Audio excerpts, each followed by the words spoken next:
strange. It hasn't changed one bit. This doesn't make any sense. We cooked our hearts out. Does this mean the competition wasn't enough to awaken the statue? Oh well. I suppose it was simply not meant to be. Yeah, we've waited this long already. There's no harm in waiting a little longer. Right, Xiangling? Yup, there's still time. Let's be patient. We'll all see this through together. On another note, I have some good news for you, Kuching. Things are looking optimistic for that recipe you gave me. Master came by before the competition and filled in the parts that were missing. So now I'll be able to cook it. In fact, I'll go find somewhere to make it right now. Wait here. Xiangling. Oh, and Traveler, could you come with me? Huh? You only just beat Smiley and Xiao. You think you're up for challenging us already?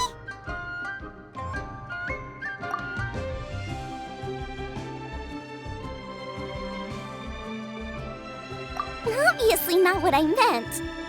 You collect recipes, don't you? I thought you'd probably be needing this dish during your travels, so I figured I'd share it with you. Oh, right! Paimon knew that. Sheesh, we totally misread that situation. Jeez, careful eating your words so fast, you'll give yourself heartburn. What are you staring at me for? Go on, go get on with your cooking.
Recipe looks like.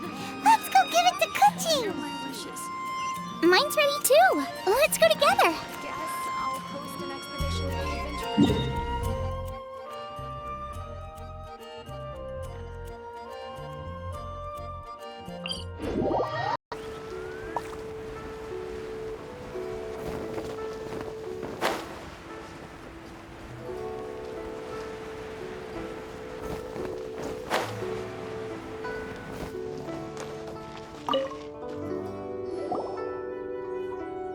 We're back.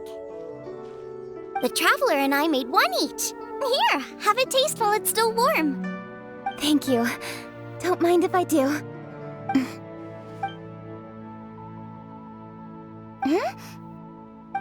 What is it? What does that face mean? This flavor... I've tasted it before. Apologies. Xiangling, Traveler, thank you both. This is everything I had hoped it would be. It tastes wonderful and... quite amazingly, somehow it took me right back to my childhood, when my grandfather was still around. Really? That's awesome! I didn't have a chance to fully explain before. In fact, when Master had filled in the missing parts of the recipe for me, I realized that I already knew how to make this dish.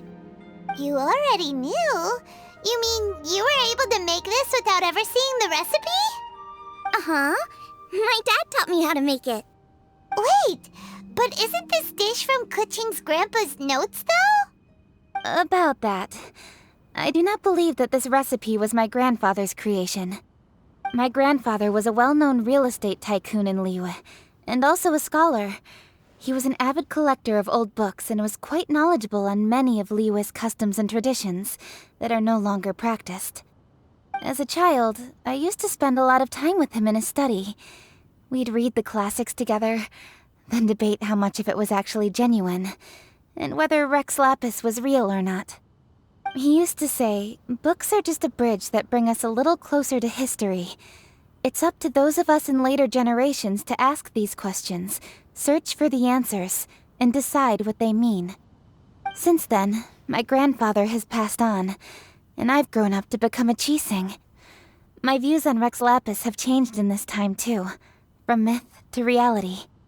For me, the name Rex Lapis is inextricably wound up with memories of my grandfather. Whenever I see his name written down, it always reminds me of sitting in my grandfather's study, seeing all of his notes. As I said earlier, this recipe came from those same notes. It's an ancient dish that he was trying to restore to its original form. But, unfortunately, without the full recipe, he never quite succeeded. Still, each time he tried cooking it, he'd always get me to have a taste while it was still warm. The memories. This really is the taste of my childhood. Ancient dish? Are cornbread buns really that old? Well, at least in my family it is. My dad learned how to make it from his dad, and supposedly it's been passed down that way for generations. We call them Chili-Mince Cornbread Buns. They're a traditional folk food snack, easy to pack up and take with you on the road, so they're the perfect thing to eat on the go. La la la. Seeing Guoba just reminded me of something. I actually made this dish on the day I first met Guoba. How did you first meet? It was in a cave in the mountains. I ducked inside to get out of the rain and saw an offering table in there, so I put the cornbread buns I'd brought with me on it. Then I ended up falling asleep, and when I woke up, I found out that Guoba had eaten every last one. Guoba followed me around ever since. We're practically family now. Hold up! Stop the conversation! Look! The stone! It burst open! It's... Guoba? What are you... What? Mother? Ah, I see the Chili-Mince Cornbread Buns have been served. Master! Granny, look! The stove god statue looks just like Guoba! Oh, indeed it does. After all, Guoba is the deity you've been searching for. God of the stove. Guoba is a god? You asked me if a sufficiently festive atmosphere would be enough to reawaken the stove god. And my answer is this. Yes. And no. The stove god has always been a deity with great affection for the people, and who acts in response to their desires. To him, the heart's passions and the heart's desires are not the same thing. Passion can be a technique, a skill, something derived from experience. But desires, they are deeper, more innate. They are the heart's strength in its purest form. Masterful chefs is wonderfully exciting, but it is more an exercise of passion than of desire. And passion alone will not suffice to reawaken the stove god from his deep slumber. But just now, when Kuching ate this dish she had longed for, a deeply held desire was fulfilled. As well as receiving an answer to her question, she also gained something much more precious. A moment of poignant nostalgia so vivid, it felt like she was right there alongside her grandfather. The enormous power unleashed by the fulfillment of this desire resonated with the stove god's statue, and caused it to manifest once more the form it took in the past. Of course, the stove god himself is not contained within the statue. The true stove god has been here with us all along. How does it feel, seeing a statue of yourself from your glory days? Look at him. Still so majestic. Glory days? Wait, what happened? Did Guoba used to be different from now? Oh, yes.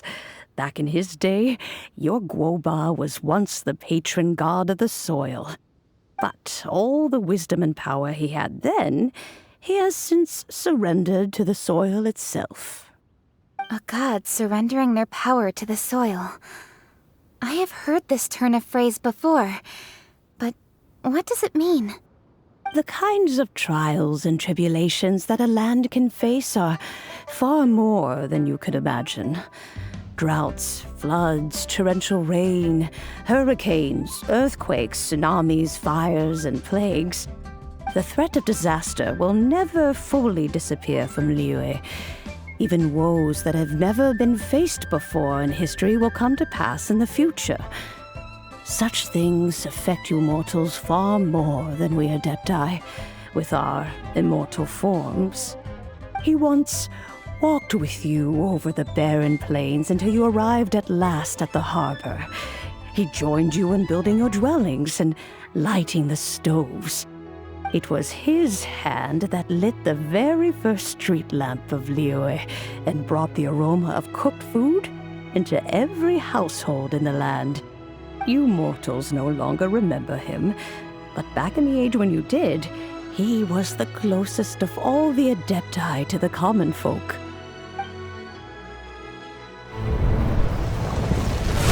Marchosius, god of the stove, born from a spark when stone struck stone. He was a god with a great love for humanity and their well-being. Millennia ago, the people sought to expand their city. They built a dwelling on the plains and called it the Gueli Assembly. The stove god cared greatly for the people, turning himself into minions who went into every home, fostering food and solidarity alike. Alas, their home was taken by a flood. The waters ravaged the Gueli Assembly and forced the people back south to Liyue Harbor. Though the distance was not far, the journey was plagued by a terrible storm. For a dozen days, the Adepti stayed by their side. During this time, the stove god cooked an ancient delicacy, flatbread with a meat sauce to stave off the cold and damp, fit for those on the move. Centuries later, disaster and plague arose once more. The stove god would appear no longer, for he placed all of his power into the land itself to quell the calamities. His power expended, and his wits greatly reduced. Thus his body decreased in size. By the time he parted ways with us, he wasn't even the height of a human. He told Rex Lapis and I of the dishes that bring joy and of the secrets of the flame, then went into the mountains and entered into a long slumber.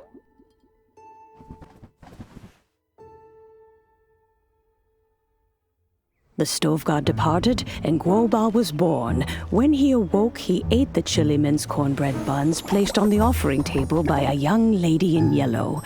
Though he did not remember the past, he was profoundly moved and decided to follow this young lady thereafter.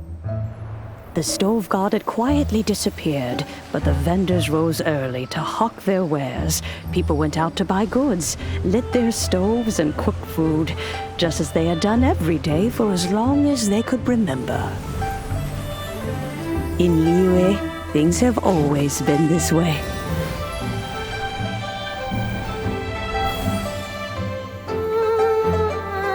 Nature provides, the mountains rejoice. We are blessed by heaven's good grace. Years have gone by. The world has transformed, but our way of life survives.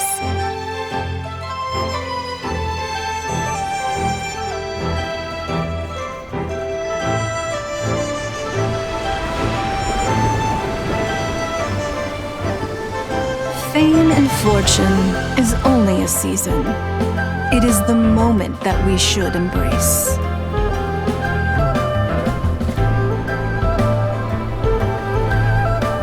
Past meets present. Heritage becomes legacy. Long into the future may we thrive.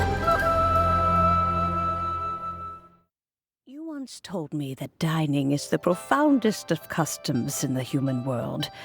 To eat well is to consume vitality itself, and to drink well is to partake of the very essence of the world. It is a matter of paramount importance, you said, for people cannot face the arduous journey ahead on an empty stomach.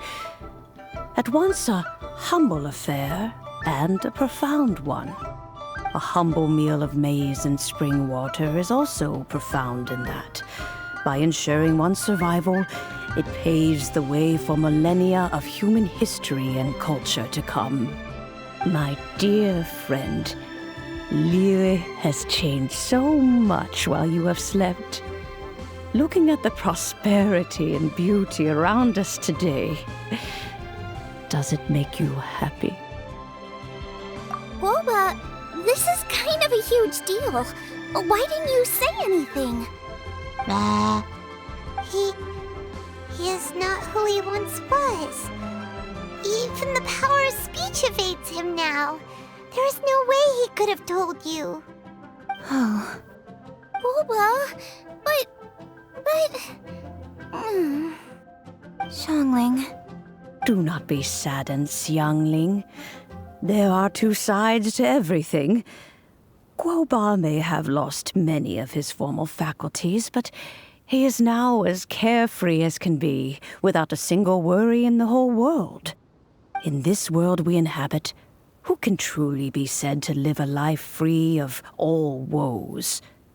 Those with a mind and with the knowledge will certainly be troubled by all manner of things. But he has gone further than us in his journey. He had both wisdom and courage. Everything he took upon himself, he was also ready to part with. His carefree demeanor today is a testament to the fact that he is at rest. So since you are his friend, take good care of him. Go out to walk and play. Allow him to eat, drink, and be merry. I will! You can count on me! Xiangling, you have an adeptal affinity. Guoba follows you around because he has respect for you. The moment he awoke, he was met with the familiar flavor in the Chili-Mince Cornbread Buns he ate. After all that time, he still recognized the dish he had invented, and he approved of you as the one who had cooked it. That's right. The taste of one's home cuisine always brings back memories of home. Though he remembered nothing, eating the food you had cooked gave him a feeling of familiarity. That is why he stuck by you. You may be the first person in history to give the stove god the experience of being a satisfied customer.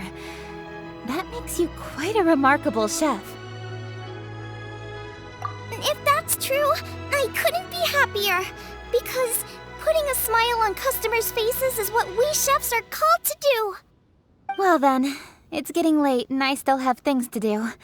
Time for me to say goodbye. Traveler, Paimon, Xiangling, thank you all very much. I look forward to spending more time together in the future.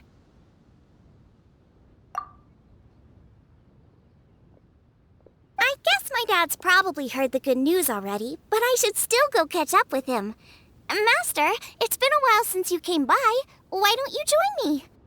He thinks about you all the time, you know. He's always telling me to invite you over. Oh, goodness me. Then, far be it from me to refuse. Off we go, then. Let's saunter over gently and see how all the city folk are getting along.